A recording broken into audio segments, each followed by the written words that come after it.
こんにちは。行政書士社会保険労務士の小園です。中小企業経営のちょっといい話ということで動画をお送りをしております。今回は助成金補助金として賃上げに関わる助成金及び補助金についてご紹介をしていきたいと思います。2025年最低賃金の引き上げ、各都道府県の概要が出揃った状況の中で過去最高の引き上げという形になっております。同時にですね、2025年8月においては、賃上げ倒産というのが過去最高という形になっておりまして、人手不足関連倒産というのが2025年においては300件を超えるのではないか、過去最高を更新するのではないかと言われている状況になっております。そんな中で過去最高の最低賃金引き上げを受けまして、厚生労働省及び中小企業庁の方では中小企業に対しての賃上げ支援策というのを打ち出しておりますので、ご紹介をした上で、これらを活用していっていただいて、賃上げを乗り越えていってほしいと思います。今回の概要ですけれど、最低賃金と倒産状況についてまずは見ていきたいと思います。その上で厚生労働省の方では賃上げ支援助成金パッケージというのを公表しております。目新しい助成金を作ったわけではないんですが、賃上げに関する助成金をひとまとめにして見やすい形で公表をしているといった状況です。また、中小企業庁の方でも賃上げに関わる補助金関係を支援策としてまとめて公表しておりますので、その概要について解説をした上で、最後に注意点とまとめという形になります。まずはですね、最低賃金の状況と倒産件数ということで、冒頭でも解説しましたけれど、加重平均で1121円で、2024年に初めて全国平均で1000円に乗っかってきた状況の中で、2025年はさらに引き上げて、66円上げの1121円、過去最高の引き上げ。なおかつですね、全国平均ではなく、すべての都道府県で最低賃金が1000円を超えてきたという状況になっております。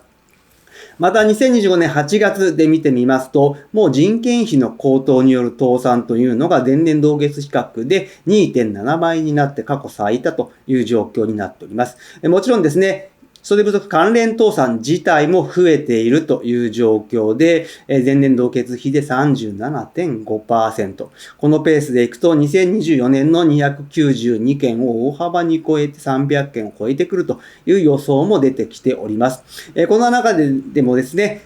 中小企業においては最低賃金遵守をしなければいけないという形で、最低賃金を遵守するための賃上げを支援をするものとして厚生労働省、そして中小企業庁では支援策を打ち出しているという状況になっております。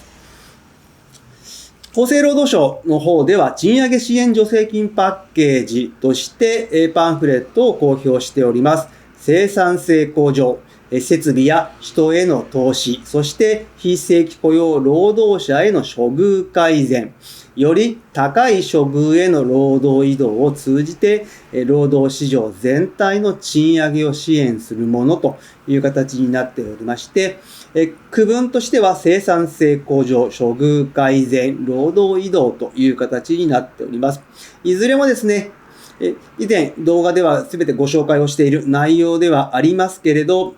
そして、新たに作られた助成金があるわけではありませんけれど、その中で毎年最低賃金が上がると改定拡充されるのが生産性向上に関しての業務改善助成金という形になっております。ただですね、今回につきましては、この拡充は例年とは違って、さらに、広く拡充をしているという状況なので、後ほど詳しく見ていきたいと思います。生産性向上に活用できる助成金としては、業務改善助成金が一番、代表的なものかと思いますけれど、あとはですね、能力開発、人への投資として人材開発支援助成金。こちらもですね、非常に使っていただきたいという形になっております。令和7年度におきましては、少し、提出資料の簡略化という形にはなっておりますが、一方で占められた部分もあるんですが、人への教育というところに非常に力を入れた中で、こちらの助成金活用してほしいと思います。また、非正規雇用労働者への処遇改善として、一番代表的な助成金としては、キャリアアップ助成金の正社員化コースというのがあります。やはり、人材開発支援助成金がメジャーになる前の、一丁目一番地としての助成金初心者が一番取り組みやすい助成金としては、キャリアアップ助成金正社員化コースではあるんですけれど、こちら毎年要件が変わって、申請手続きも複雑になってきている。そしてですね、かなり件数も増えてきて、特にですね、神奈川なんかだと、もう1年経っても審査が始まらないというような状況もあったりするという状況です。かなり、内容も細かくなってきておりますので、だんだん一般の企業で行うのが難しくなってきているなと、管理をするのが難しいなというふうに感じているのが最近の感想です。そんな中ですね、やはり処遇改善としてキャリアアップ助成金というのは活用してほしいというふうに思います。また、より高い処遇への労働移動ということで、コロナ禍で作られました産業雇用安定助成金ですけれど、今はですね、労働移動のため、スキルアップのために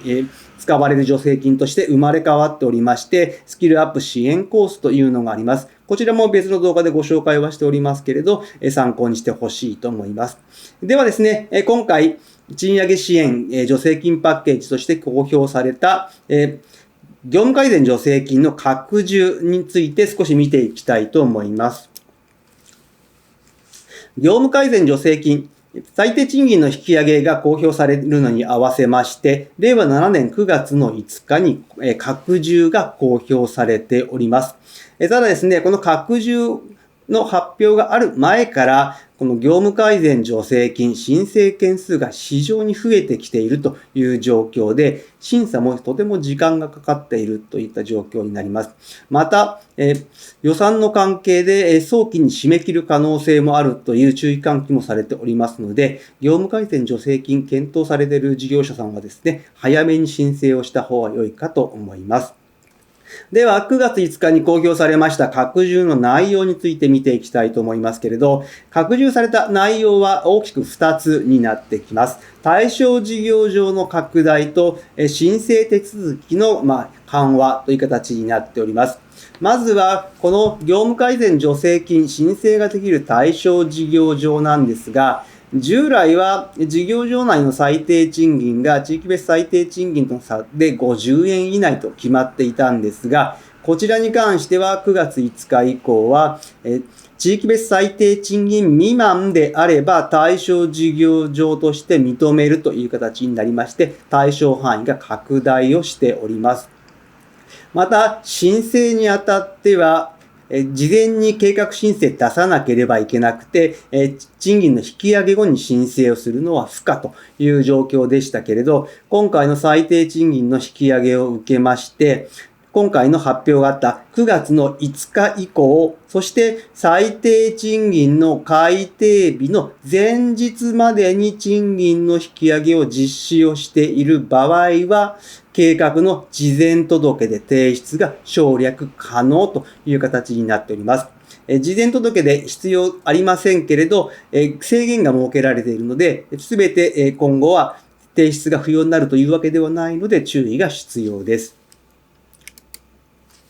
一方でですね、補助金関係でいきますと、中小企業庁の支援策として出されているもの。こちらがですね、大きく3つ柱として出されていますけれど、まずは価格転嫁を促進、強化をしていくといったところ。そして、賃上げの原資確保に向けて、補助金等で支援をしていくといったもの。こちらに関しましては従来通りあまり大きく変わってはいないんですけど、3つ目の、生産性向上における賃上げ支援機能の強化として挙げられているもので、3つの補助金については要件の緩和と審査の優遇というのが発表されております。これらについて見ていきたいと思いますが、従来からあるのが小規模事業者持続化補助金ではありますけれど、通常の補助金の上限額が50万円ですが、こちらは賃上げ特例を活用すると150万円上乗せというのは従来通りと。さらにですね、今回賃上げ支援として打ち出されているのが、ものづくり補助金、IT 導入補助金、そして以前も動画でご紹介はしておりますが、省力化投資補助金の一般型。こちらに関しましては、賃上げの特例については要件緩和になっておりまして、賃上げ特例は地域別最低賃金の50円以内という要件がありましたが、今後はですね、改定後の地域別最低賃金未満の方が全体の 30% 以上いれば対象になるという形になっております。そしてですね、この賃上げ特例緩和を使った場合は、審査においても加点措置が取られるという形になる上で、さらにですね、賃上げ、63円以上行っている事業者も加点措置を出すという形になっておりますのでですね、賃上げを行う事業所さん、そして最低賃金未満の事業所においては、これらの補助金の活用も良いかと思います。そして最後に注意点とまとめです。助成金の活用。助成金種類が多く、何を活用したら使ったらいいかわからないというご相談非常に多くいただいております。何がいいかと聞かれてもこちら側としてはお答えできないので、まずは自社が今後どのようなことを考えているか、何をしたいかというのをですね、専門家に相談をしていただいて、その方向性に見合った助成金、補助金の提案を受けるようにしてください。そして最低賃金ですけれど、今後もどんどん上昇をしていくと考えております。今後に備えて省力化、そして生産性向上、従業員定着のためのエンゲージメント向上といった形で人材活用の計画というのを策定をしてほしいと思います。最低賃金、今後、やはり1500円というのを見据えて業務の見直しですとか、人材配置、教育というのが必要になってくるかと思います。助成金、補助金をですね、上手に活用してほしいと思います。今日の内容が明日からの経営にちょっとだけ役に立つことを願っております。ご視聴ありがとうございました。それではまた次回。